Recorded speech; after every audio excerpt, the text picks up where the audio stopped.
Y bien, daremos comienzo a esta ponencia a cargo del doctor César Correa Arias, la imaginación pedagógica, punto de intersección entre el reconocimiento social, la inclusión educativa y la justicia social.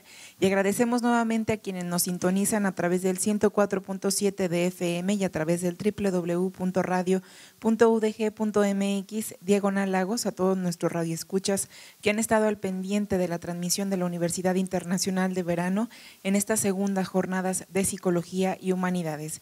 Y leo una semblanza del profesor César Correa Arias. Posee un postdoctorado en Educación y Teoría Crítica en el Centro de Movimientos Sociales de la Escuela de Altos Estudios en Ciencias Sociales de París, un doctorado en Ciencias de la Educación en la Universidad de Toulouse, Francia, igualmente una maestría en Educación de la Universidad Javeriana de Bogotá, Colombia, y una especialización en proyectos para la cooperación internacional en educación superior de la Universidad Externado de Colombia. Desde hace 14 años se desempeña como profesor investigador titular de tiempo completo de la Universidad de Guadalajara y desde 2012 es profesor asociado del Centro de Movimientos Sociales de la Escuela de Altos Estudios en Ciencias Sociales en París, Francia, y desde 2015 es profesor invitado a la Universidad de Granada, España. Es miembro del Sistema Nacional de Investigadores de México, SNI Nivel 1, desde 2009, perfil PROMEP desde 2008 y miembro de la Academia de Ciencias Jaliscienses desde 2010. Fue director de Investigación y Evaluación del Centro de Cooperación para la Educación de Adultos en América Latina y el Caribe, CREFAL, entre 2013 y 2014, miembro activo del Consejo Mexicano de Investigación Educativa. También es miembro del Cuerpo Académico Consolidado de la Universidad de Guadalajara, Actores, Cambio Social e Instituciones desde 2009. Desarrolla las siguientes líneas de investigación: sujetos y actores de las instituciones de educación superior, identidades y trayectorias, también socioanálisis de la política educativa en América Latina y diseño y flexibilización curricular. Ha sido profesor invitado de universidades en Francia, Egipto, China y América Latina, donde ha desarrollado su actividad en el ámbito del currículum, la didáctica y la reflexión sobre las políticas educativas a nivel global. Posee más de 50 publicaciones en artículos indexados y participación en libros en inglés, español y francés. Le damos un fuerte aplauso, por favor, al profesor César Correa. Gracias. Encantado de estar nuevamente aquí por segundo año en este festival académico que reúne pues tantas disciplinas y especialmente en el ámbito de las ciencias sociales y de las humanidades. Quisiera iniciar esta breve ponencia por la amplitud del tema con una pequeña historia personal. Mi padre, que provenía de la provincia de Europa, por utilizar una voz de Boaventura de Sousa, cuando tenía 10 años me regaló un texto, un libro con las obras completas de Rabindranath Tagore, indio músico, político, educador, dramaturgo, pensador, filósofo, que marcó en mucha manera el pensamiento y la formación, mi propia formación. Este era un libro muy particularmente motivante, ¿no? Era un libro de pasta azul y letras doradas para un niño de 10 años, era algo pues casi como una Biblia. Yo pensaba que era una Biblia que me regalaba mi padre, pero este libro tenía una particularidad preciosa, y es que fue traducido por Zenobia Camprubí, la esposa de Juan Ramón Jiménez, y por quien conocemos, creo que en toda América Latina, el relato de Platero y yo, con el que nosotros crecimos, y después Pájaros Perdidos en nuestra adolescencia. Zenobia Camprubí hizo una traducción tan hermosa de Rabindranath Tagore que no contenta con ella hizo una semblanza de la familia de Rabindranath Tagore. Proveniente de una familia de la élite de Calcuta, Tagore bebió de un activismo muy interesante de su padre, Devendranath, y de su abuelo, Gurdanath, que trabajaron muy codo a codo con Haman Roy, que fue un gran líder que hizo una transformación fundamental en la India antes de Gandhi, que poco se conoce, en la vinculación de culturas musulmanas, hinduistas y occidentales. Varias veces el padre y el abuelo de Rabindranath Tagore fueron acusados ante las autoridades por sentarse a la mesa a departir con musulmanes, etc. 30 años después, en una reducción epistémica, en una limitación fundamental de las funciones de la universidad, en una falta de crítica, en una pobreza narrativa, me encontré Tagore desde otra visión, desde la pluma de Martha Nussbaum. Martha Nussbaum nos recuerda un poco también de la historia y en varias fuentes de la historia de Rabindranath Tagore cuando en la India, en Bengala, lo que llamaron después los occidentales Bengala Occidental, fundó en un terreno, digamos, de tipo ejidal en ese tiempo, una escuela que se denominó Sankiniketan o Shankiniketan, que básicamente quiere decir morada de paz, ¿no? En esta escuela, que era una escuela de artes y una escuela de música, no solamente fue la semilla de lo que sería después Vishvarata, que fue la universidad de Tagore, digamos, y que se denominó con ese nombre, porque la traducción dice para todo el mundo, ¿no? Este es el nombre de la institución. Ahí en Shankiniketan, una de las principales bailarinas de las obras de teatro que usualmente presentaba Tagore y escribía él mismo, se educó Amita Sen. Amita Sen fue la madre de Amartya Sen. Tagore fue su padrino y lo denominó Omurto, que en bengalí quiere decir inmortal. Amartya, Omurto. Nada extraño ponerle este nombre a este personaje tan importante, octogenario, que tiene una vitalidad enorme. Martha Nussbaum recoge con Amartya Sen un trabajo, primero Amartya Sen, un trabajo fundamental sobre cómo pensar las sociedades no desde un GDP, desde un Producto Interno Bruto, sino desde un índice de desarrollo humano. Es el primero que toca las puertas de las Naciones Unidas y les dice, estamos mal, no podemos pensar en Producto Interno Bruto donde no hay sujetos. Un índice de desarrollo humano nos convoca a otra cosa. Y es con el trabajo desde los años 80 de Martha Nussbaum y Amartya Sen que se empiezan a trabajar sobre la teoría de las capacidades, ¿no? Para desmontar un poco de esto, para acercarse a nuevas teorías de la justicia, donde hay tantos cruzamientos en Charles Taylor, en Axel Honneth, en Nancy Fraser, que nos llenan, o sea, de nuevas perspectivas sobre lo que sería la justicia social.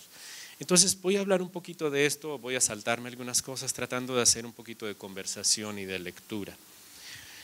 Lo interesante ahorita en esta posmodernidad y sobre todo desde los años de la posguerra es ese sentido que tenemos de lo que Aristóteles llamó la eudaimonia o la vida buena, la realización de una vida plena en términos en términos amplios, ¿no?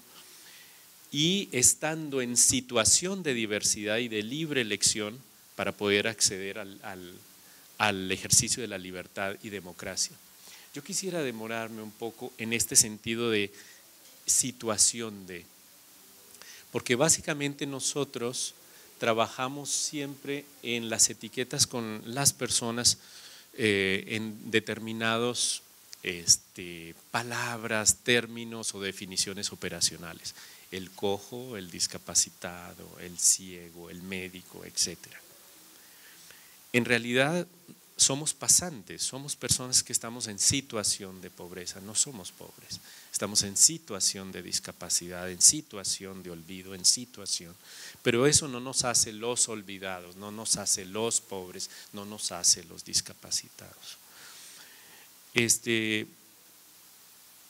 Por eso los sujetos pueden o no permanecer en situación de inclusión, de exclusión, de reconocimiento, de menosprecio, por un espacio temporal indefinido o igualmente limitado, dependiendo de las condiciones que se presenten en el entorno, las políticas, los mismos, la interacción con su comunidad de práctica.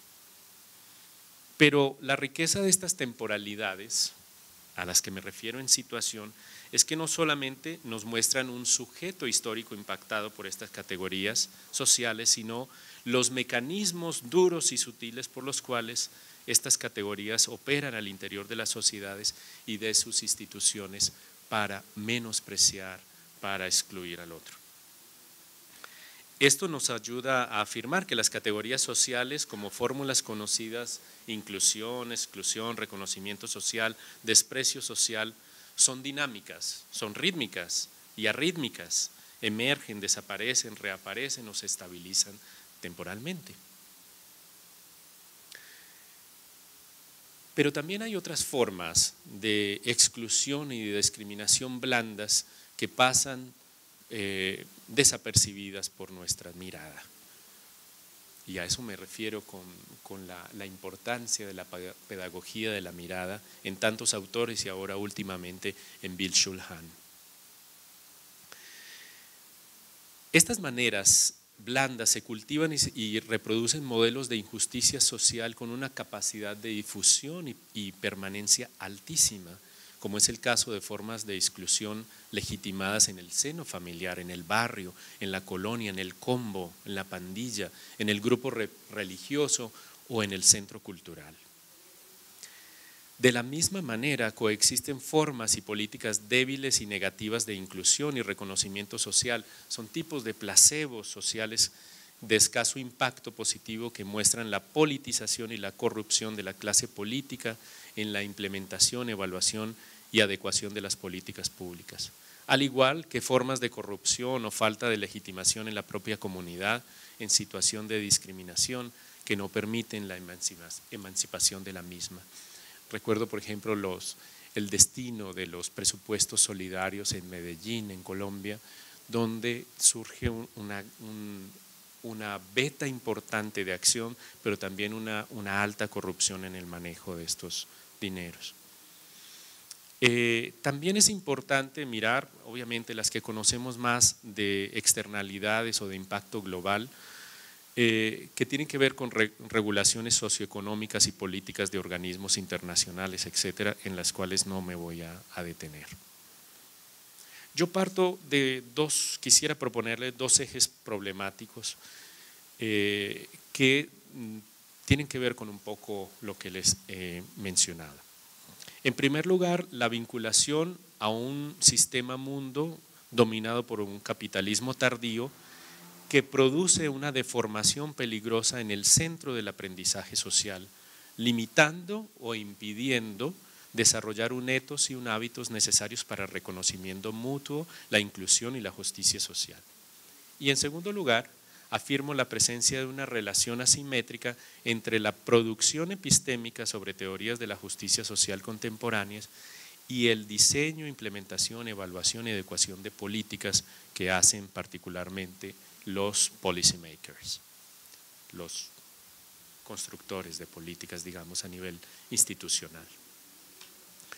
Miremos un poquito este primer eje Y lo que quisiera comentarles es que existe para mí una deformación sustancial en el centro del aprendizaje social, y no me refiero exclusivamente, por importante que sea, a la limitación global de las facultades personales y de los espacios sociales por el auge y hegemonía del capitalismo en esta fase tardía, ni tampoco exclusivamente a una condición social posmodernista amañada que se obstina de manera arbitraria en la futilidad del consumismo, el derrotismo y la decepción de todos los sujetos sociales, sino que también y de manera significativa en un importante déficit de imaginación pedagógica en el propio núcleo del aprendizaje social contemporáneo.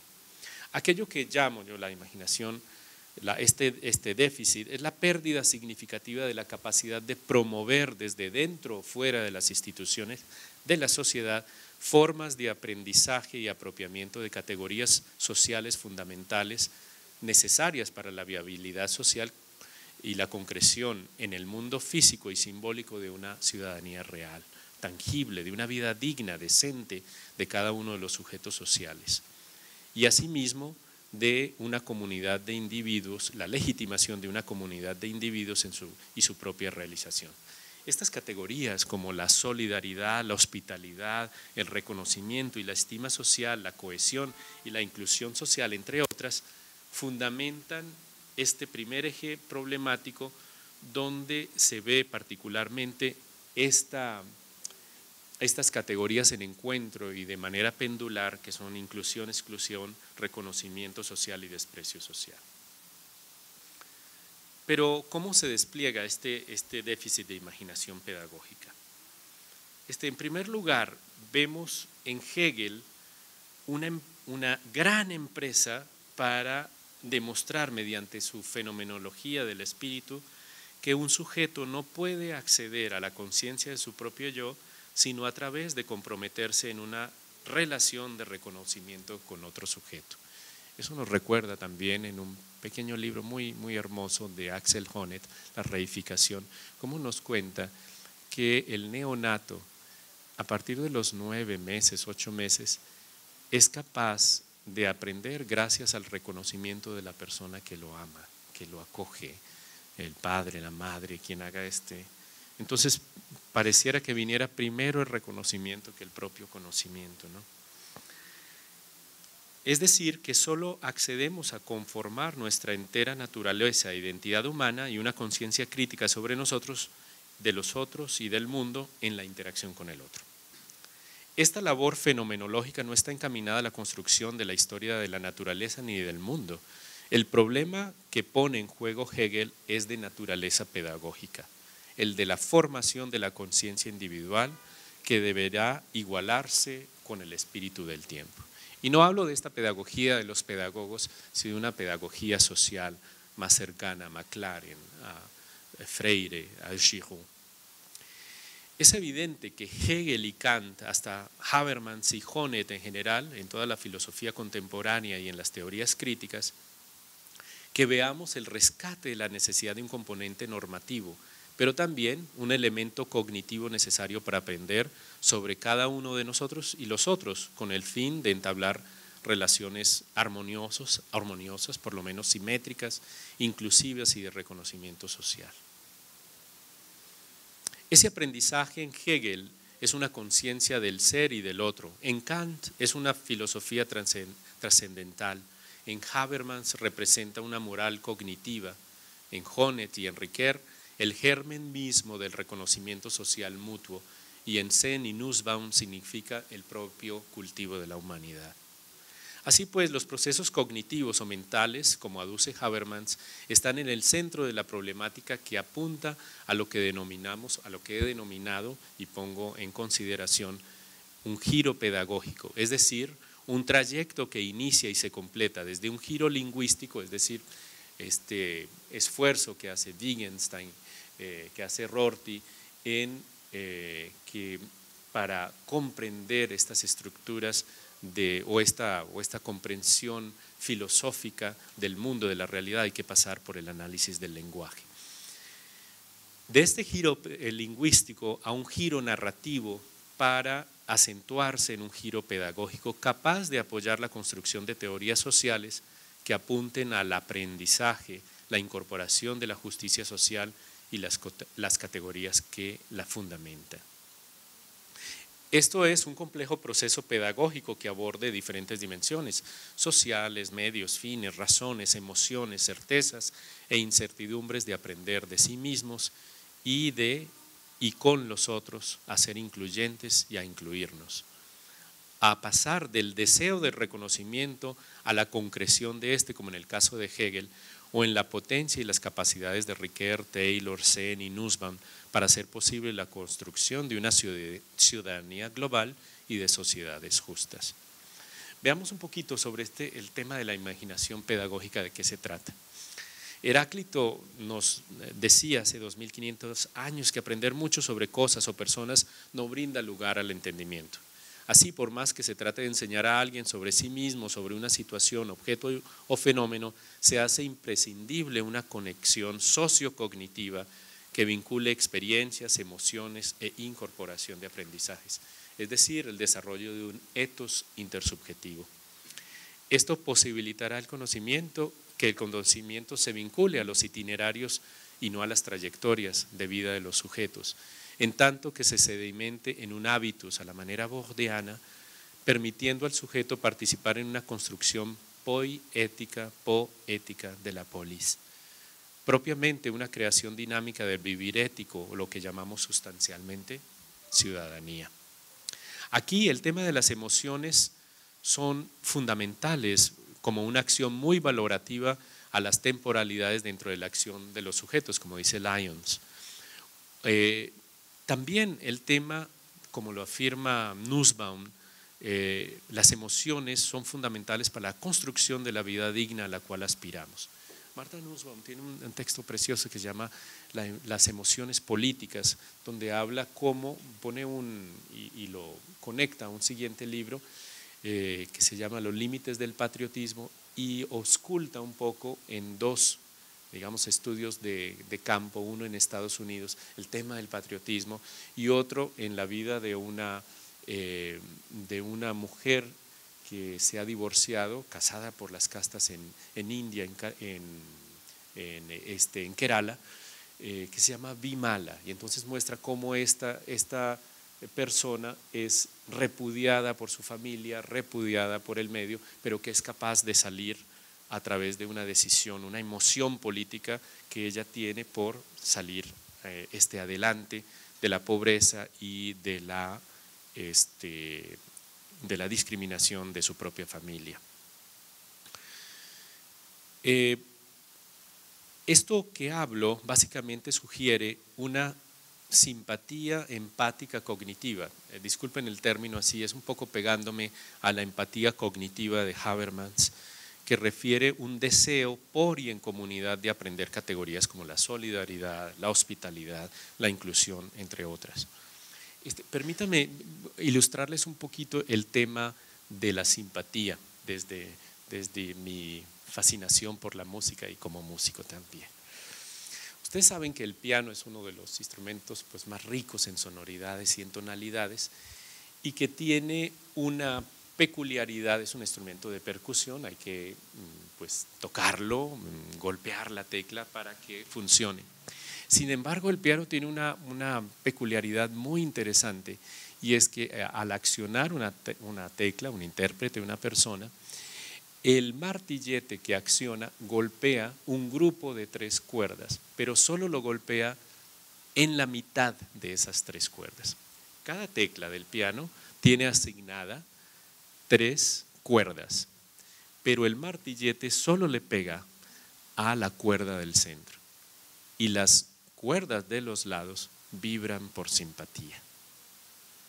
¿Sí? Es decir, que no son tocadas, sino que la vibración misma las hace sonar. Entonces, debido a esta naturaleza, a esta misma condición general semejante a su cercanía y a su similitud, pero también a su diversidad y a su posición particular, se produce un amplio y rico sonido. Por el contrario, La ausencia de la propiedad de la simpatía produciría un sonido del piano sordo, pobre e inocuo y lo que llamaríamos fuera de tonalidad o desentonado. Muchos de estos ejemplos musicales de mayor complejidad se encuentran en la producción armónica, en la polifonía del Renacimiento, en la relación de simpatía entre la naturaleza tímbrica de las diferentes voces del coro, la entonación, la afinación y la arquitectura gótica de las iglesias. Estoy seguro que podemos encontrar en muchos ejemplos, no solo en la música, sino en las demás bellas artes y en el vasto territorio de la naturaleza y de las interacciones sociales, muchos más ejemplos. La simpatía cognitiva nos permite, por una parte, la acción de vibrar con otro desde nuestra corporalidad. Sabernos semejantes en especie y naturaleza, tanto como diversos en condición y situación como seres sociales, y por otra parte, la simpatía cognitiva promueve el conocimiento y el emocionar desde nuestra experiencia para motivarnos a ser solidarios, incluyentes, justos con los otros. Es un deseo por aprender nuestro mismo destino planetario, lo diría Morán, ¿no? Y por tanto es menester una salud, una seguridad, un conocimiento social, una educación planetaria incluyentes, como digo en palabras de Morán. Pero esta petencia o pasión que proviene de la simpatía cognitiva, que es todo cuerpo, actividad corporal, no es suficiente para plantear un proyecto de vida digna, decente. Para trascender el deseo al agenciamiento, a la acción, es necesario pasar de la simpatía a la empatía cognitiva. El deseo puede ser vulnerado, arrancado en situaciones extremas de injusticia o de ambientes de pobreza y falta de literacidad extremas. Para esto, un estudio más detallado podríamos profundizar, por ejemplo, en implicaciones epistémico-sociológicas en la voluntad de conocer en Semmelmann o en los registros psicoanalíticos del deseo de formación en Jean-Claude. La empatía y la intuición pedagógica. Marco Aurelio en la Roma antigua insistía que para llegar a ser ciudadanos del mundo no basta con acumular conocimiento. También debíamos cultivar la capacidad de una imaginación receptiva, misma que más allá de una simpatía cognitiva nos permita comprender los anhelos y opciones de personas diferentes a nosotros, sin la necesidad de verlas como motivo de amenaza, sino como seres que comparten con nosotros la frágil naturaleza que nos conduce a la finitud y a afrontar angustias, problemas y oportunidades. Habermas nos plantea sobre la empatía sociocognitiva que las sociedades complejas, cito, no pueden mantenerse unidas únicamente por medio de sentimientos como la simpatía y la confianza, que se dirigen más a la esfera de la cercanía. El comportamiento moral entre extraños exige virtudes artificiales, ante todo la disposición a la justicia. La voz griega de la simpatía nos enseña que la empatía significa emocionar o emocionado o emocionada. Es decir, a este emocionar cualificado político, en palabras de Nussbaum, que es posible un deseo de conocernos y conocer a los otros en situación de diversidad, pero también a reconocernos en una naturaleza y situación similar. Esto es común en la historia de la filosofía. En Sócrates ya no había polis, pero él soñaba en la polis, actuaba como coherente con la polis, pero la polis estaba ya en manos de políticos y en manos de personas que ya no tenían la concepción de la polis. Habermas nos dice de nuevo, cito, solo como participantes de un diálogo inclusivo y orientado hacia el consenso se requiere de nosotros que ejerzamos la virtud cognitiva de la empatía hacia las diferencias con los otros en la percepción de la situación común, de una situación común. Se supone que debemos interesarnos cómo procederían cada uno de los demás participantes desde su propia perspectiva para la universalización de todos los intereses implicados. Sin embargo, Nussbaum nos da otro elemento más que me parece un poco más interesante.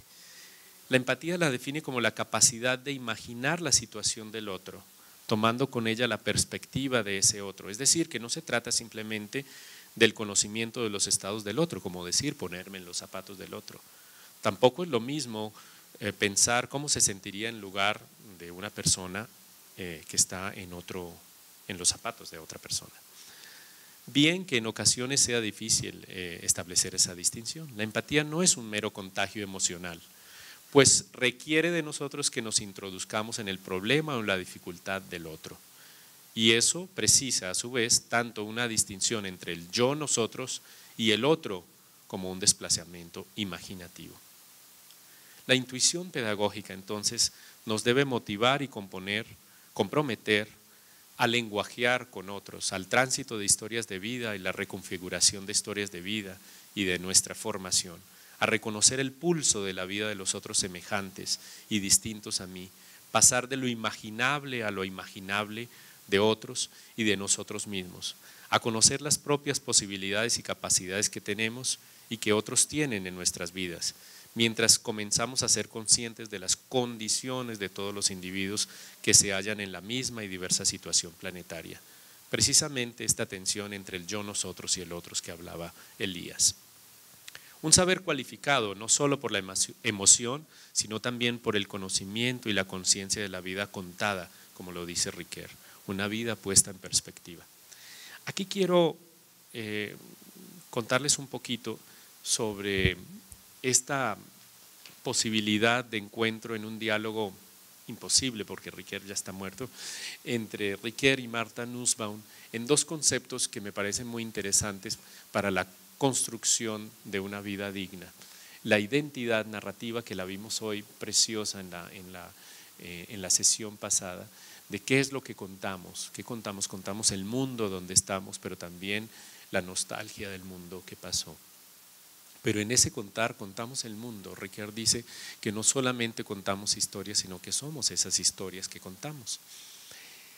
Y de otra parte, la imaginación narrativa de Nussbaum, y es poder contar otra cosa que no solamente registre el mundo, sino la posibilidad de otros mundos, ¿no? Entonces, conformo finalmente este giro pedagógico que propongo desde una intuición pedagógica, una intención pedagógica y una imaginación pedagógica. En la intuición pedagógica es todo cuerpo, es todo sensación, es todo emoción. En la intención pedagógica hay un proyecto, ¿no? El proyectarse, hay un futuro pensado que tiene dirección y que los romanos y tomado de los griegos llamaban currículum, como el camino, ¿no? El camino, el origen.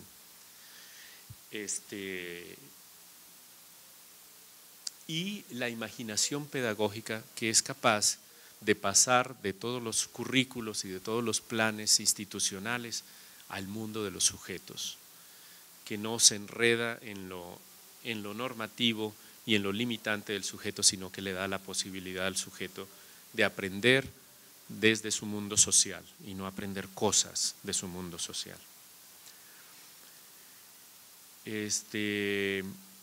La imaginación, en consecuencia, la imaginación pedagógica conjunta intuición e intención pedagógicas para acompañar, valorar, evaluar, adecuar, reconfigurar las historias de vida y formación y de los proyectos de aprendizaje social. En síntesis, se trata de un concepto integrador, heurístico, donde la imaginación pedagógica permite el acompañamiento consciente, continuo en la producción de estos proyectos de aprendizaje social. Hace unos meses fui invitado para diseñar un curso en un doctorado en Ciencias del Desarrollo Humano en una universidad aquí en México. Y el curso era Educación y Valores. A ese curso yo le añadí el término de ciudadanía. Y sin embargo, pues las personas que estaban en un comité que llaman comité pedagógico me devolvieron la propuesta porque ciudadanía no tenía que ver nada con la propuesta, que era un curso aparte y que tenía que verse, que no estaba ni siquiera vinculado en el doctorado.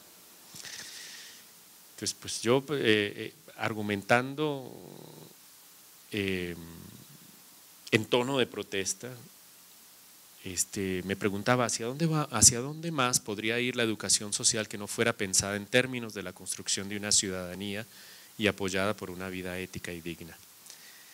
Afortunadamente el silencio y la aceptación de la Junta Académica de este posgrado pues dio paso a que se pudiera incluir esto. En ese sentido, la imaginación pedagógica en su conjunto permite el despliegue de la intuición, o sea, la intuición pedagógica, del paso de una simpatía a una empatía sociocognitiva a una intención pedagógica, es decir, a concentrarnos en diseñar y concretar a través de un proyecto de manera participativa aquellos deseos de ser solidarios, incluyentes y de reconocernos mutuamente al interior de instituciones justas.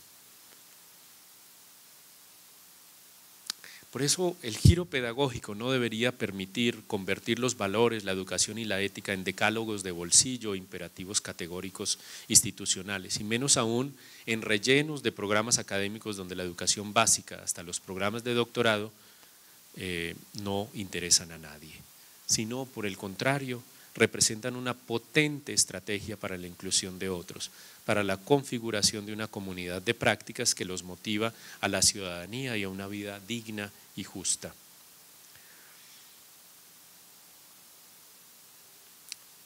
Pongo entonces el giro pedagógico y particularmente la imaginación pedagógica como un puente precisamente entre el reconocimiento social y la justicia social, pasando también, hermanándose con la imaginación sociológica de Mills.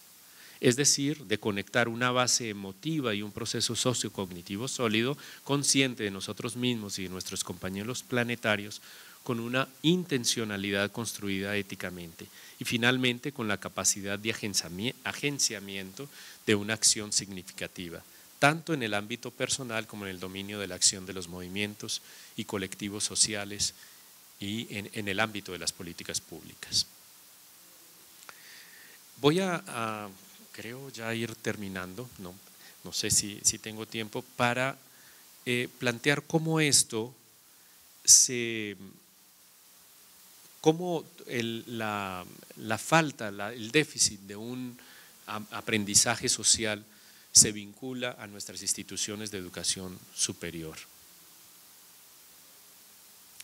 Para este punto quisiera retomar el planteamiento de la temporalidad iniciado en este trabajo sobre el signo de situación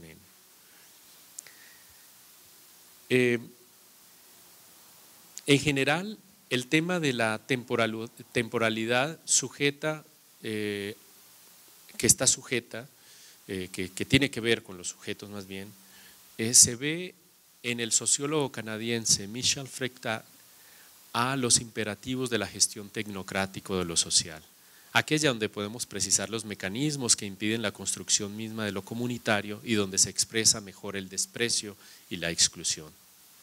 Dominados por un sentido de utilitarismo, las instituciones demandan a los sujetos un cambio y transformación constante, la adaptabilidad a los imperativos institucionales, el susurro y el silencio institucional.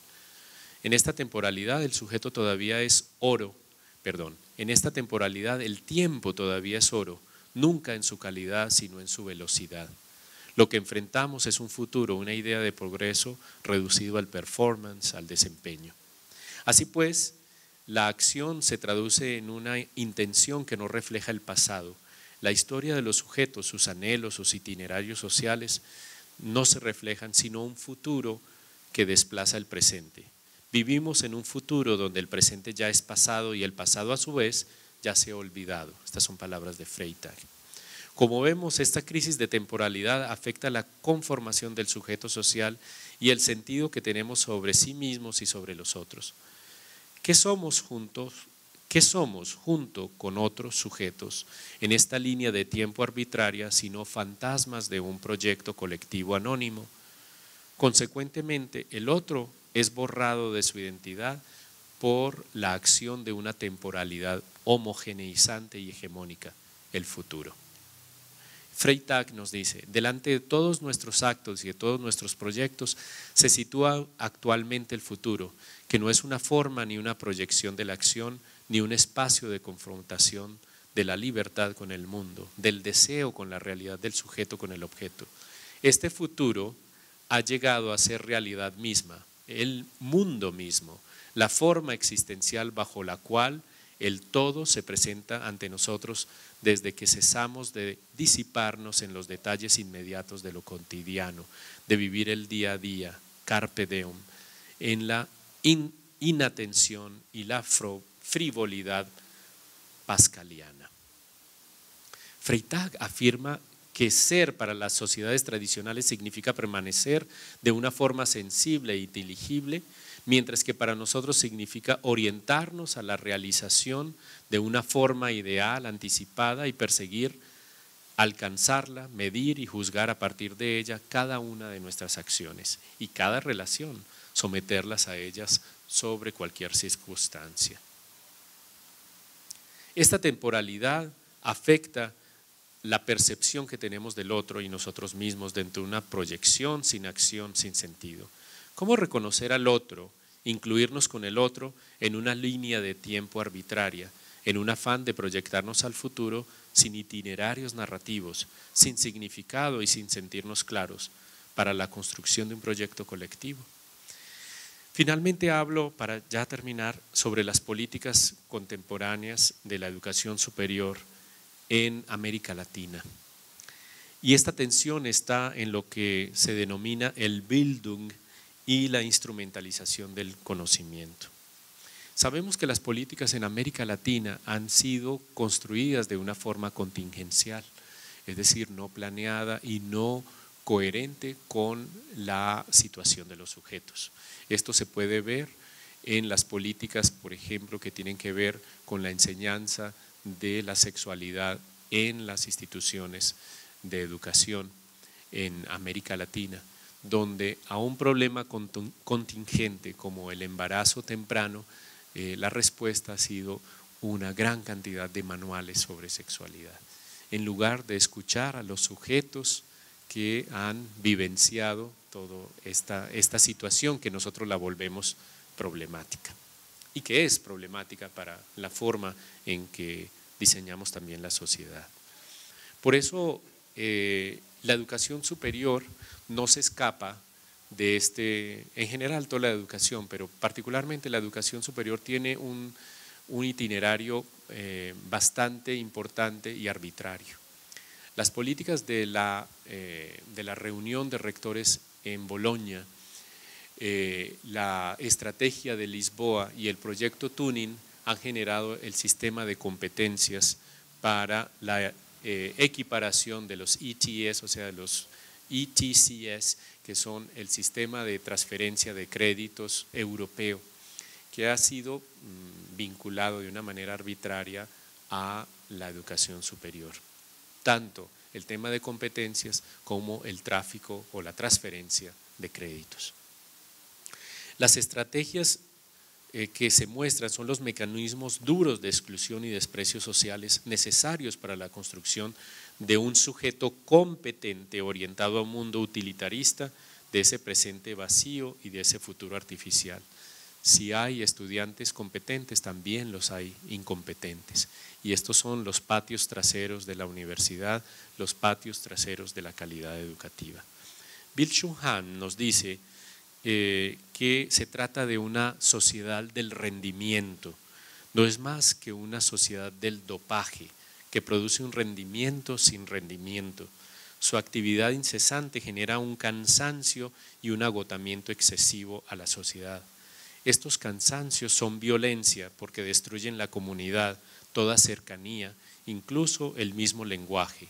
El cansancio del yo, en cuanto cansancio a solas, es un cansancio sin mundo que aniquila el mundo. Esto lo plantea Byung-Chul Han. Se entiende entonces que las instituciones de educación son encargadas por excelencia del proceso formativo de los sujetos. Nada deslenable si se piensa en la complejidad de los procesos de socialización de la escuela, de la formación profesional, pero sustancialmente de la construcción de la ciudadanía. Tal vez pudiéramos reunir todos estos procesos en lo denominado Bildung, es decir, una suerte de construcción y cultivo de sí mismo el cultivo de la humanidad. El Bildung muestra el proceso de formación y a su vez el sujeto que la edifica, promoviendo una segunda naturaleza de los sujetos que se forman en un sentido social amplio, profundo, como lo anota Paul Ricoeur. El Bildung proviene de la novela caballeresca alemana. Son historias medievales que se convierten en historias de vida y que después son historias de la realidad, ¿no? Esta segunda naturaleza es de corte narrativo. Ricoeur nos dice que los humanos somos en tanto eso, humanos, porque no solo contamos historias, sino que somos esas historias que contamos. En este sentido, la vida narrativa de Vela, lejos de una linealidad monótona, una vida llena de hitos, de diversos itinerarios y temporalidades que hacen de la historia una simultaneidad de tiempo en clave de significado y de sentido, no una historia cronológica. Es cierto que los sujetos sociales solo relatan aquello que es pasado, pero nuestra historia también es una potencia de nuestro presente, una historia diferente a aquellas que se ponen en nuestros labios y ensordecen nuestras emociones, los medios masivos, los espacios virtuales banales y los silencios institucionales. Ricoeur nos dice, como confirma el análisis literario de la autobiografía, la historia de vida es refigurada constantemente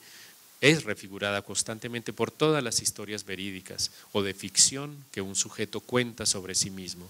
Esta refiguración hace de la propia vida un tejido de historias narradas. Para Ricoeur, el Bildung no es solo formación e historias de vida, es también historias de vida que configuran la acción de los sujetos. La narratividad para Ricoeur es una forma de aprender la vida a través del relato, y apelando a Sócrates, Ricoeur repite que toda vida que no es analizada, puesta en perspectiva, en escucha, no merece vivirse. La identidad narrativa la define Ricoeur como el proceso por el cual mediante variaciones imaginativas sobre nuestro propio ego intentamos una comprensión narrativa de nosotros mismos, la única que escapa a la alternativa aparente entre el cambio puro y la identidad absoluta. Entre ambos queda la identidad narrativa.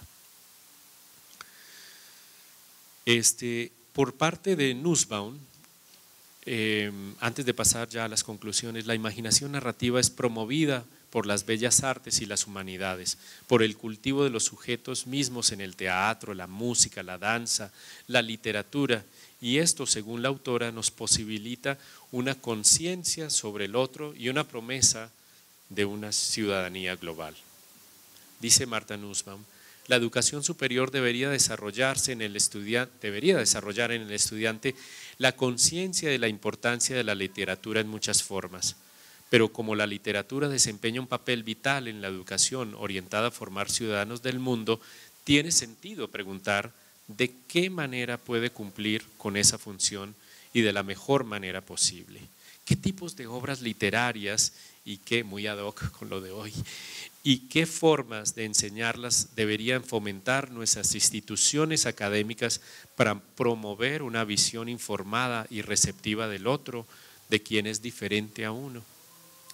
La producción teórica, termino la cita ahí de Nussbaum, la producción teórica de las políticas sobre inclusión y reconocimiento están orientadas actualmente a poblaciones vulnerables y no a la participación verdadera de una comunidad planetaria en búsqueda de una ciudadanía viable y sustentable. No se trata de una inclusión mendicante, de una reflexión banal desde la compasión orientada por la culpa que reconocemos al otro, ni tampoco ponernos en los zapatos del otro sin la corporalidad del emocionar, de la experiencia sensible, como quien pretende danzar en las zapatillas mágicas de un bailarín profesional o de sentir las miserias en los harapos de un mendigo. Pensamos que la inclusión y el reconocimiento están dirigidos a poblaciones particulares que llamamos minorías, discapacitados, niños, pobres, enfermos, mujeres. En consecuencia, se genera un distanciamiento y una indiferencia por esos seres humanos, a la par de discriminaciones positivas que en algunos casos posibilitan la emancipación de los sujetos, pero que en otros la adaptación y la indiferencia de toda la sociedad.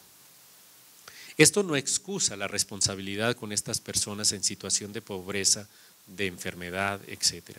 Las personas no son discapacitados, son sujetos en situación de discapacidad, no son pobres, sino en situación de pobreza, que conservan la misma humanidad que poseen todos nuestros compañeros planetarios. De esta manera se hace necesario ver los procesos de construcción de esa ciudadanía en una dimensión positiva de la temporalidad, la intersubjetiva, que evite el anonimato de los sujetos. Pero esta concepción acerca de la temporalidad muestra una posibilidad fina, personal, delicada, que no está tanto en el gran consenso social, sino que muestra las particularidades de cada ser humano. Se trata de la capacidad que tenemos de construir conjunta y participativamente un proyecto de comunidad. A modo de conclusión, sobre el cultivo de la humanidad.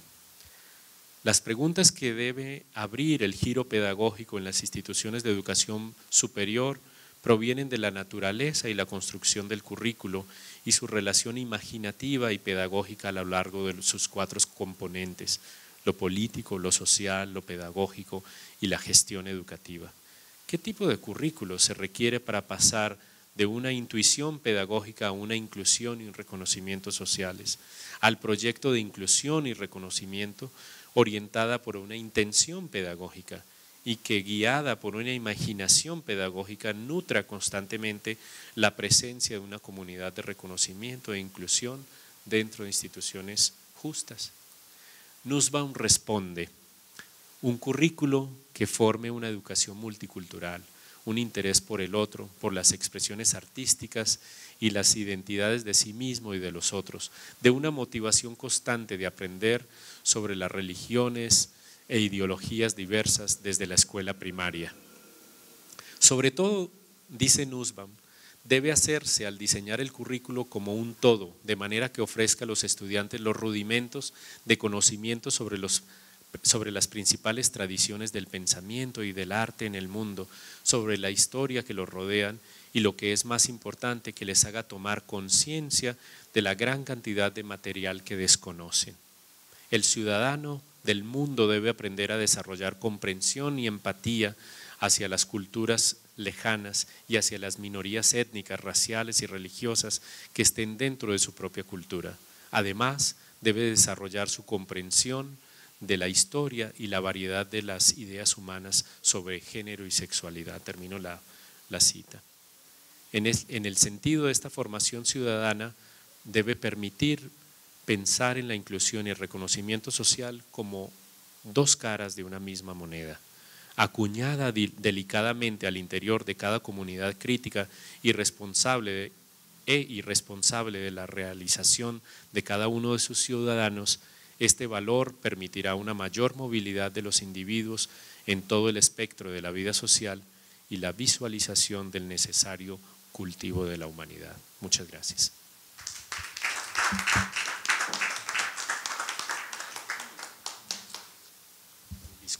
Disculpen el tiempo que me tomé.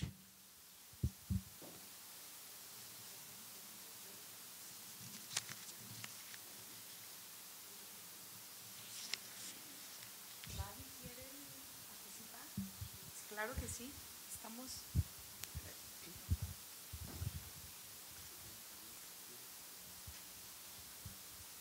Bueno, mi nombre es Alejandro Marín y primero, mil gracias, ¿no?, por esta exposición que sin lugar a dudas resulta un acicate tremendo para nuestro pensamiento. Y paso a lo siguiente. En Idea de Sabater dice, bueno, el de los enemigos de la democracia es la falta de la ciudadanía, y no puede existir ciudadanía si no hay una verdadera educación. Ahora, en este campo de la educación, no sé si se puede aplicar esta imagen que nos regalas del piano de una manera transgresora, quizá, poder hacer vibrar a los jóvenes que están compartiendo el aula, transgredir el modelo establecido, y a partir de ser capaz de vibrar uno con la gran posibilidad de meter a los chavos a la reflexión, a las ideas y todo esto, y entonces llegan al conocimiento. ¿Sería posible nombrarle a esto como un método pedagógico? Esta idea de vibrar uno como facilitador de la reflexión y de las ideas, y entonces lograr este conocimiento de sí mismos y ir logrando conocimiento a partir de la experiencia y lograr la ciudadanía. ¿Sería esto posible? ¿Sería esto posible aplicado, por ejemplo, como método pedagógico a través de la creatividad artística? Como músico dices, bueno, interpreto aquí, pero lo que la gente está percibiendo es mi propia emoción, es mi propia vibración, y ellos vibran conmigo. Más que vibrar con cada sonido y cada silencio, vibran conmigo. Y así entonces el que se para frente a un público a declamar, más allá del concepto y de las cosas que está diciendo, la capacidad de hacer vibrar a su público, por qué él está vibrando, y todo esto convertirse como un método pedagógico. Nosotros tenemos siempre una trampa que es prácticamente normativa y que en la teoría crítica es distinguible. Hacemos un acuerdo normativo para respetar al otro, para dejar que el otro no es un contrato social ya, no es un contrato, no es un intercambio de emociones ni un intercambio de reconocimiento. Más que un método, debería ser una condición. Cuando hay una condición de saber el pulso de los otros, la competencia se convierte en cooperación, en co-construcción, ¿sí? O sea, el construccionismo y el constructivismo han sido utilizados para todo tipo de violencia y para todo tipo también de modelos educativos. Yo creo que el tema del emocionar es la excepción, es una lástima, pero es la excepción, el currículo oculto, lo que no se debe decir, lo que no se debe trabajar en el currículo, lo que no debe aparecer, la vergüenza. Adam Smith hablaba, es un tema muy muy precioso que no tenemos tiempo de desarrollar, pero habla de que el sujeto debe tener el derecho de presentarse en sociedad sin vergüenza. Nosotros a través del currículo lo que hacemos es hacer sentir a los estudiantes vergüenza. Las instituciones nos hacen sentir a los académicos vergüenza por este tipo de sociedad de rendimiento, que es una sociedad de dopaje, de cansancio, como lo dice Bill Shuhan. Yo creo la motivación de vibrar y conocer el pulso debe ser una condición de cada clase, de cada experiencia. Acordémonos un poquito de la gente que trabaja en estas instituciones, se me va el nombre en este momento, pero que trabaja como maestros en comunidades rurales aquí en México. Se llama, no normalistas, sino que van a comunidades en un programa. ¿Cómo? En CONAFE, donde el salón es un árbol y un espacio, pero ese emocionar por aprender hace el bucle de la intuición, intención y imaginación pedagógica. Es decir, es uno imaginar que sin salón, sin tecnología, sin nada, pero en recibimiento del otro, en la hospitalidad del otro, las personas son capaces de aprender y además de tener aprendizajes sociales fundamentales. Nosotros aprendemos muchas cosas, pero somos un poco inválidos socialmente porque sabemos poco de lo social. Sabemos poco. Nuestros grandes problemas no están en saber cosas, sino en saber sobre el otro. Ahí están, en no comprender al padre, a la madre, al hijo, al estudiante, todos, y limitarnos a través de estos currículos de rendimiento a no conocer, a desconocer a los alumnos. ¿Sí? O sea, el momento en que nosotros quebramos el currículo y volvemos etimológicamente, el currículo etimológicamente quiere decir acompañar al otro que quiere crecer. Por eso los pedagogos con los estudiantes en el mundo de la Grecia helénica, los acompañaban a la escuela y eso era currículo. Currículo era el camino donde el pedagogo le contaba al niño sobre el mundo, sobre la vida, aún en su condición de esclavo griego, que es otra concepción del esclavo del siglo XVIII. Entonces la provocación no se puede volver método, sino condición básica, como la violencia no puede ser condición básica de lo educativo.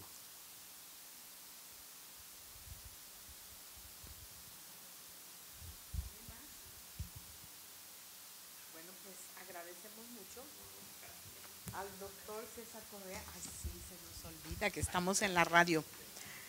Tampoco voy a leer lo que está escrito, ¿verdad que no? Pero de veras excelente tu conferencia y pues te agradecemos muchísimo que estés aquí con nosotros y esperamos que no sea la última vez. Muchas gracias por la invitación. Y bueno, pues para que te lleves un recuerdo.